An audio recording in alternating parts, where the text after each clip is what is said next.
বিসমিল্লাহির রহমানির রহিম। ইন্টারনেট মাদ্রাসায় সকলকে স্বাগতম। আজ আমরা ছাত্র জীবনে স্বাস্থ্য রক্ষার কিছু গুরুত্বপূর্ণ বিষয় সম্পর্কে জানব। লেখাপড়ার জন্য স্বাস্থ্য রক্ষা অত্যন্ত গুরুত্বপূর্ণ বিষয়। একবার স্বাস্থ্য ভেঙে পড়লে তা উদ্ধার করা কঠিন হয়ে দাঁড়ায়। স্বাস্থ্য ভেঙে পড়লে লেখাপড়ার মেজাজও নষ্ট হয়ে যায়। তাই স্বাস্থ্য রক্ষার ব্যাপারে সচেতন থাকা চাই। কোনো রোগ ব্যাধি হলে পিতামাতা বা গুরুজনদেরকে অবহিত করতে লজ্জা করবেন না, বরং তাদের অবহিত করে দ্রুত চিকিৎসার উদ্যোগ নেবেন। রোগ হওয়ার পর চিকিৎসা গ্রহণ করার চেয়ে রোগ যেন না হয় সে ব্যাপারে সচেতন থাকা বেশি উত্তম পন্থা। খাদ্য, পানি, নিদ্রা এবং থাকা ও চলাফেরার পরিবেশের ব্যাপারে খুব বেশি সচেতন থাকা চাই। তাহলে বহু রকম রোগ ব্যাধি থেকে নিরাপদ থাকা যায়। সংক্ষেপে স্বাস্থ্য রাখার জন্য 6টি টিপস মেনে চলুন। ইনশা আল্লাহ স্বাস্থ্য ভালো থাকবে, বহু রোগ থেকে নিরাপদ থাকবেন। 1.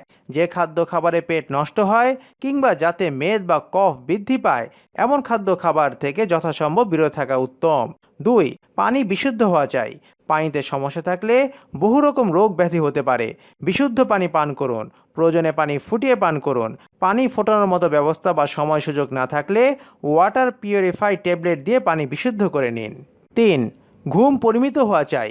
ঘুম 8 ঘন্টার চেয়ে যেন বেশি না হয়, আর 6 ঘন্টার থেকেও কম না হয়। 8 ঘন্টার চেয়ে কম ঘুমিয়েও যদি স্বাস্থ্য মেজাজ ঠিক থাকে তাহলে তা করা যেতে পারে। আল্লামা নবী রহমতুল্লাহি আলাহি, তাহের আল জাজাইরি প্রমুখ অনেক মনীষীর জীবনীতে দেখা যায় তারা নিতান্ত বেহাল হয়ে না পড়লে ঘুমাতেন না, এবং ঘুমাতেনও নিতান্তই অল্প সময়। স্বাস্থ্য মেজাজ সহনীয় হলে এ নীতি গ্রহণ করা যেতে পারে। 4.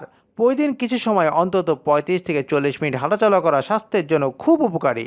এতে শরীরের বাড়তি মেদ ও তাপ হ্রাস পায়, হজম ভালো হয়, রোগ ব্যাধি কম হয়, আলস্য দূর হয়, শরীর ও মন সবই ঝরঝরে থাকে। 5. শরীর, ব্যবহার্য কাপড় চোপড়, থাকার জায়গা, বিছানাপত্র, ব্যবহার্য থালা বাটি ইত্যাদি পরিষ্কার পরিচ্ছন্ন রাখা চাই। নোংরা অবস্থার কারণে অনেক রোগ ব্যাধি হয়ে থাকে। 6. যৌন শক্তির অপচয় বা অপব্যবহার থেকে বিরত থাকুন। অনেকের স্বপ্নদোষ বা হস্তমৈথুনের কারণে স্বাস্থ্যহানি ঘটে থাকে। সুতরাং এহেন অপকর্ম থেকে পূর্ণভাবে দূরে থাকুন, কেননা এর ফলে শুধু স্বাস্থ্যহানি ঘটে না, আল্লাহ সুবহানাহু ওয়া তাআলার সাথে সম্পর্কের ব্যাঘাতও ঘটে। তাই আমরা এই 6টি জিনিস মেনে চলি এবং আমাদের স্বাস্থ্যের প্রতি পূর্ণ সচেতন হই।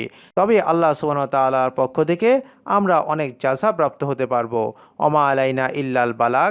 আসসালামু আলাইকুম ওয়া রাহমাতুল্লাহি ওয়া বারাকাতুহু।